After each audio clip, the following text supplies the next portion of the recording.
વાર છે. સતીને જોતા જ રણસીનું મન ખેંચાયું છે.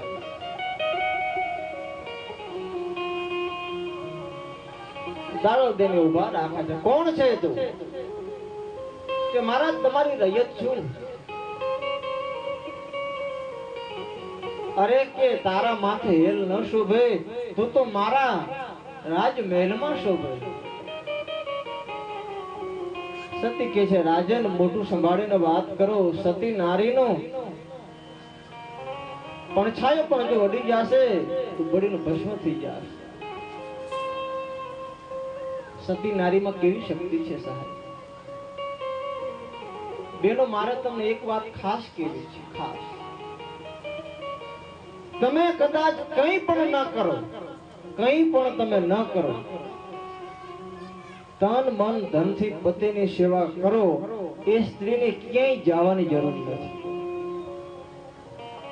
ક્યાંય જવાની જરૂર નથી.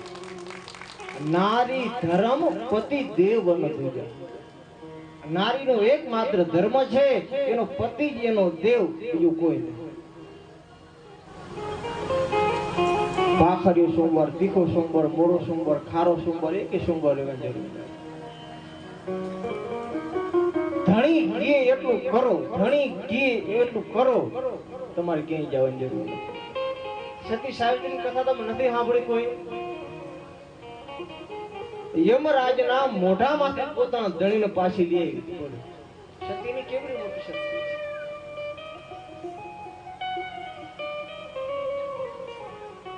જે સ્ત્રી મન કર્મ વચનથી પોતાના પતિને સમર્પિત છે એ સ્ત્રી આ જગત માટે પૂજ્ય છે.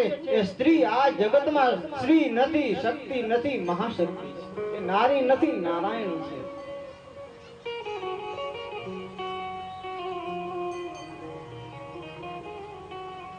સ્ત્રીનો બહુ મોટો મહિમા છે. એક પિતાને બે દીકરીઓ હતી, બે દીકરીઓ. એટલે મોટી દીકરીને કે ઉંમર લાયક થઈ એટલે કે મારે તને પરણાવી છે, હવે સારું ઠેકાણું કેમ ગોતું? બાપુજી કાંઈ વાત. મોટી દીકરીનું સપણ કર્યું. નાની દીકરી હતી એને કે એટલે નાની દીકરી કે મારે સપણ કરવું નથી, મારે લગ્ન કરવા નથી, તો મારો સાધુ થઈ જાય. બાપ બહુ રાજી છે. બહુ સારી વાત કહેવાય. જો તારે સાધુ થવાનો વિચાર આવ્યો હોય બહુ સારું છે. પણ બેટા ધ્યાન રાખજે, સાધુ થવામાં બહુ સંકટમય જીવન છે. પણ જેવું હોય તેવું. એક બેન સાધુ બની ગઈ, એક બેન લગ્ન કરી દીધું. પણ જેને લગ્ન કર્યા સાહેબ એને એક મંત્ર જીવનમાં અપનાવ્યો. શું? કે મારા પતિ જેમાં રાજી એમાં હું રાજી. ઈ સવારે ઉઠે, ઈ માગે એ પેલા એને ચાય આપે, ઈ માગે એ પેલા એને ભાણો આપી દો, એ માગે એ પેલા એને વસ્તુ આપી દે. આ જ એનો નિયમ. બીજી કોઈ સેવા નહીં, મંદિરે જવાનું નહીં, પૂજા પાઠ કરવાની નહીં. મારો ધણી જેમાં રાજી એમાં હું રાજી. આ એક જ વાત. એક નાની બેન સાધુ થઈ ગઈ. એમાં ઈ બેનના ઘરે કોઈક મહાત્મા આવ્યો ભિક્ષા લેવા માટે. કે ભિક્ષા દે. એટલે આ બેન દૂધની ડોલ ભરી અને પોતાના ફળિયામાં દૂધ ઉડાડે છે. એટલે મહારાજે કીધું બેટા દૂધ ઉડાડે અપશુકન કહેવાય. દૂધ ઢોળાય નીચે કોઈ દિવસ? કે ના મહારાજ આગાર્યો તમે. કા? ઈ કે ગંગા કિનારે મારા બેન નું આશ્રમ છે, એ આશ્રમમાં આગ લાગી છે, એટલે દૂધથી આશ્રમની આગને ઠારું. જ્યાં એની બેન નો ગંગા કિનારે આશ્રમ અને ક્યાં અહીં એટલે મહારાજ એમ થયું મગજ છટકી ગયું. એટલે મહારાજ ફરી ફરી ફરી ફરી ગંગા કિનારે જ્યાં બેન નો આશ્રમ હતો ત્યાં ગયા અને કીધું કે અહીંયા આગ લાગી હતી થોડા દિવસો પહેલા. કે હા. તો ઓલવાની કેવી રીતે? એ કે ખબર નથી, આકાશમાંથી ઉડીને દૂધ ક્યાંથી આવતું. પતિની સેવા કરો સિદ્ધ થઈ જાવ, સિદ્ધ. પણ મેં કીધું જેવી સાડી એવું જ બ્લાઉઝ, એવી ટીલડી, એવી જ બંગડી, એવા ચંપલ, બધાનો મેળ ઘરવાળા હારે જ મેળ.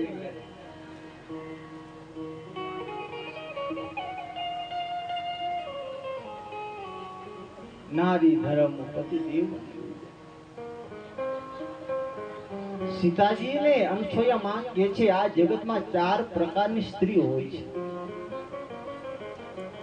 4 પ્રકારની સ્ત્રી.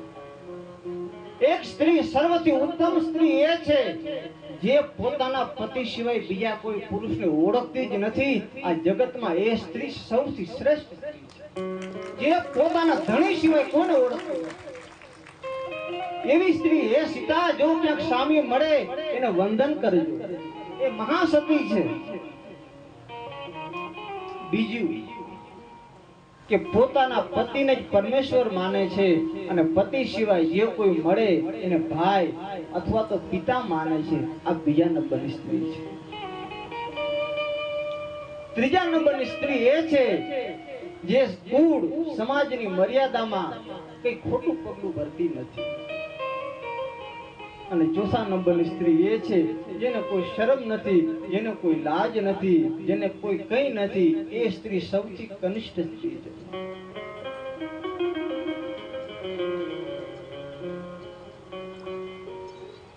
એટલે મારી બહેનો, જો તમારે સિદ્ધ થવું હોય ધણીને મૂકીને ક્યાંય જશો નહીં. પણ આપણે જ નથી સાચો બોલો.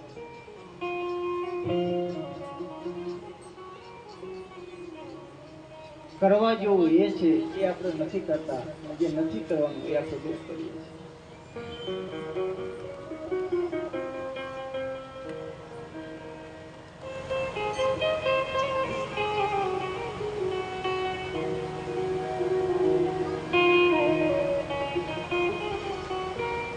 જોરદાર તારીફ.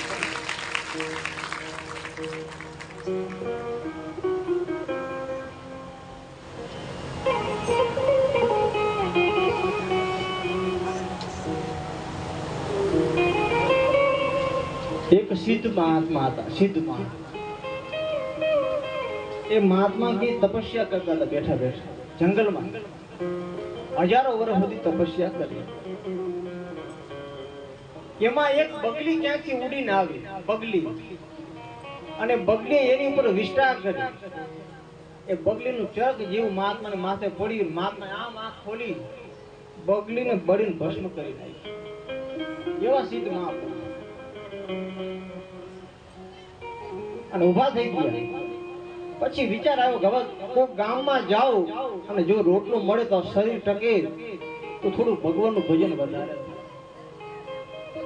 એટલે એક ગામમાં આવ્યા છે. એક ઘરે આવીને કે ભિક્ષામ દે. પણ એ ઘર પતિવતા સ્ત્રીનું ઘર.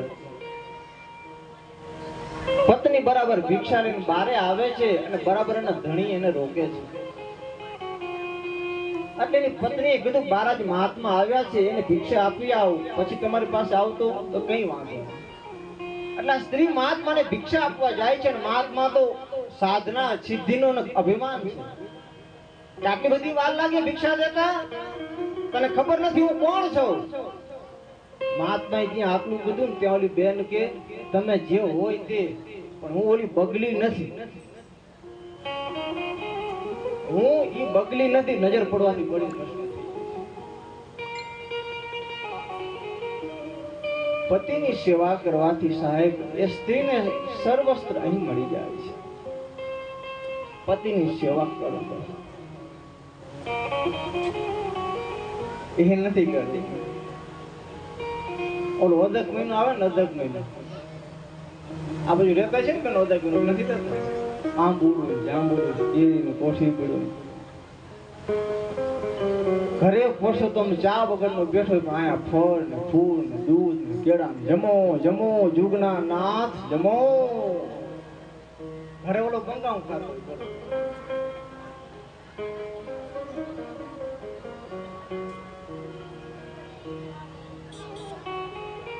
તો મારો કહેવાનો મતલબ એ છે જે સતી નારી છે સાહેબ એનો કોઈ વાળ બાબુ કરી શકે.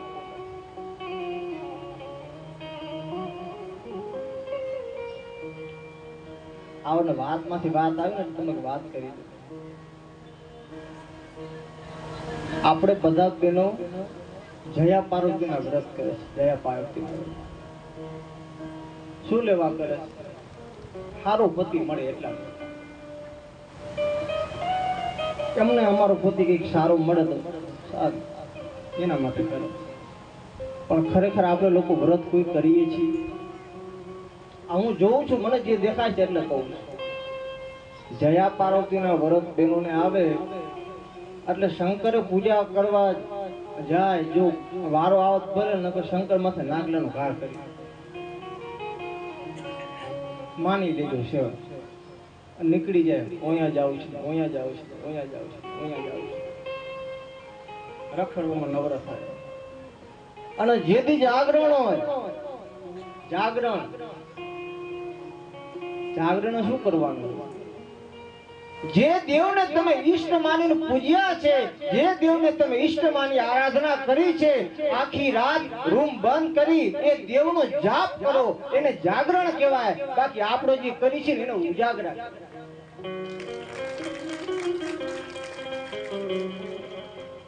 અને સાહેબ ઉજાગરા કરો તો વાંધો નહીં, રાત કાઢ ચાલો અહીં ચાલુ જ છે. મને તો અમારી બાજુ છે બહુ સમજદાર. કળિયુગ નો વાસ છે એમાં, અને તોય જાગરણમાં પાછું ઈ જ જોઈએ. અવરા ફોન કરે, નવરા થઈ ગયા કે ના હજી છોકરા સુતા. હું હા આપણો જોઈ વાત તમને છોકરા સુજ્યા પછી આવું.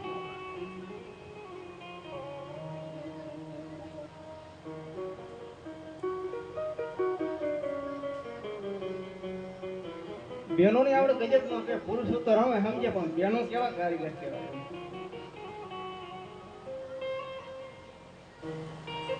બે પાના હારા નીકળે ને બે પાના હાના, એટલે ત્રીજું પાનું તો એવું ભી મારી આમ જોવે ને. સાહેબ તમારે જુગાર રમવો હોય તો રમો, પણ કેવો જુગાર રમવો? આ દુનિયામાં જુગાર બધા રમે છે, પણ સાહેબ જો તમારે જુગાર રમવો જ હોય તો વાલી પુત્ર અંગત જેવો જુગાર રમવો. જુગાર રમવો છે અંગત મહારાજ રાવણની સભામાં, લંકા નગરીમાં. રાવણ સામે જઈને કીધું છે, હે રાવણ સાંભળ. એમ કરી પોતાનો જમણો પગ ધરતી માથે જમાવ્યો અને કીધું, હે રાવણ, મારા આ પગને તારી સભામાંથી કોઈ તલવાર પણ ડગાવી શકે, સીતાજી તમારા રામ અયોધ્યા પાછા જશે. કેવડો મોટો વિશ્વાસ, કેવડો મોટો જુગાર. રામે તેને સંધિ કરવા માટે મોકલ્યું હતું, હજી છેલ્લી વાર સમજી જાય.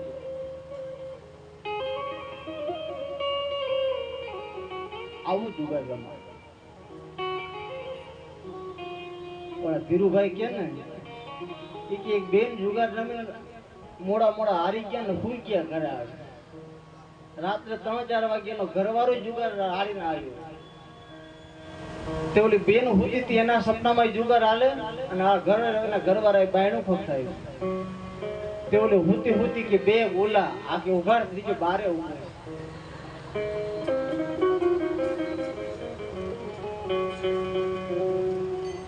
મારો કહેવાનો મતલબ, જે નારી પોતાના પતિના પગે પગે ચાલે છે, જે નારી પોતાના પતિને અનુસરીને જીવન જીવે છે, એ નારી આ જગતમાં સૌથી શ્રેષ્ઠ છે અને પૂજનીય છે. અને જે નારી પોતાના ધણીની સેવા કરતી નથી, પોતાના ધણી પાસે કર્ક વાણી બોલે છે, પોતાના પતિનું માનતી નથી, પોતાના ધણીને ધમકાવે છે, એ પત્ની મર્યા પછી રૌરવ નરકની અધિકારી બને છે. આવું રામચરિત માનસ બને છે. ગમે તેવો પતિ હોય, બાડો બેરો લૂલો લંગડો, મન કર્મ વચનથી પતિની સેવા કરે. સતી નારીમાં બહુ તો દાડલ ને મચ્છુના હેલ ભરીને નીકળી છે અને રણસીને કહે છે, ધ્યાન રાખજે, તે સતીને રોકી છે. રણસી કહે, હું કોઈને માનતો નથી. અને સાહેબ જ્યાં રાજા રણસીએ ઘોડામાંથી નીચે ઉતર્યો અને સતીનો પાલવનો છેડો ચાલે છે, ત્યાં તો આકાશમાં પેડા વહી ગયા છે અને સતી નારી ત્યાં સ્તંભી ગયા છે. એ ખેમડા, એ ગદગંગા, હવે સમાધિ ઉગડાવો. એનું કહેવાય છે. અને સાહેબ જેવો સતી નારીનો છેડો જાયલો છે, રાજા રણસિંહના રોમે રોમે રોકવા આપી નીકળ્યો છે. એ રણસિંહ, ખીમડો કહેતો તો મેં એની વાત ન માની. હું તને સારો સુધારવાની વાત કરતી હતી, પણ મારા અફસોસ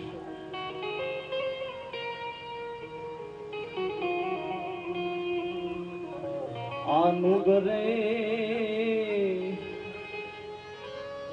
એ જાલ્યો રે સતીનો છેડલો રે.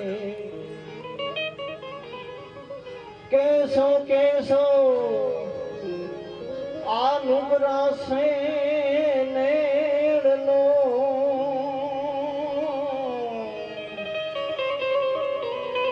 આનુગરે જાલ્યો રે સતીનો છેડલો. મંગાવો મંગાવો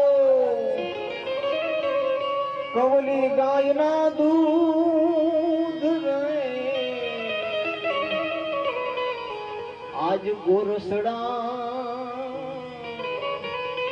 અભળાણા સંતો નહીં જમે રે.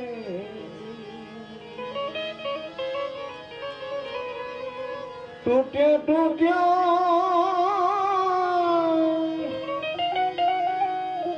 નવસરાર રે. એના મોતીડા વેરાળા માણે ચોકમાં રે. બોલ્યા બોલ્યા ખીમડો કોટવાળ રે. મારા સંતો અમરાપુરમાં માનસે. સાહેબ સતીના માથાથી 4 હાથ ઉપર બેડા આકાશ હોય. રાજા રણસિંહને રોમે રોમે કોપ નીકળી વળ્યો છે. ધ્રુજવા લાગ્યો રાણીવાસમાં જઈ પોતાના પશ્ચાતાપ પાર ન રહ્યો. અહીં ખીમડો ગોટવા અને ગદગંગા આવી છે. ગદગંગા ડાળલને મનાવે છે, ડાળલ બેડાના ભાર હરવા કરો બેન, અને હવે જે થયું ને એને જવા દો. ડાળલ કહે છે નહીં, હવે મોટા ધણીના વાયક આવી ગયા છે. નુગરાએ આજ મારો છેડો જાયલો છે, આજ મારા પાણી લાલા નીર અભળાણા. હવે એક ડગલું પણ આગળ વધાયું નથી.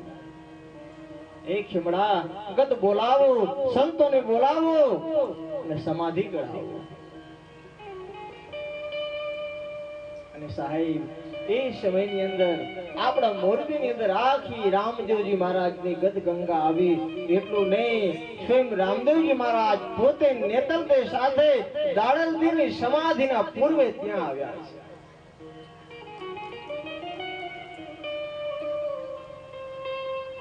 ગદગંગાની હાજરીમાં દાડલે બધાની વિદાય માંગી છે. આ બાજુ રાવત રણસિંહ અતિશય પછતાવો થયો છે. દોડતો દોડતો રામદેવજી દાડલદેવની સમાધિ પાસે આવી માફી માંગી છે. હે સતી, મને માફ કરો, માફ કરો. સંતો કેવા દયાળુ હોય છે સાહેબ. આ જગતમાં સુરવીર માણા કોણ? સુરવીર જેને બળવીર કહેવાય. એમ આપણે કે ના મરદ માણા. કોને મરદ માણા કહેવાય? 5-10 જણાને એકલો બસમાં લઈને મારી નાખે એને મરદ માણા કહેવાય નહીં. આ જગતમાં મરદ માણસ એ છે જે બીજાને માફી આપી શકે. એના જેવો મરદ આ જગતમાં બીજો કોઈ. માફ કરતા શીખી જાઓ. સંતોએ સાહેબ કેવા કેવા અપરાધ કર્યા, છતાં કે જવા દો. રાવત રણસિંહ પગમાં પડે છે. દાડલ દે રાવત રણસીને માફ કર્યો છે, કોટ મટાડ્યો છે અને ગતમાં ભર્યો છે. સૌ સંતોની હાજરીમાં સતી દાડલે સમાધિ લીધી છે. ગત ગંગાએ પુષ્પોની વૃષ્ટિ કરી છે. રામદેવજી મહારાજે આશીર્વાદ આપ્યા છે અને સૌ લોકો ભેગા થઈ ધણીનો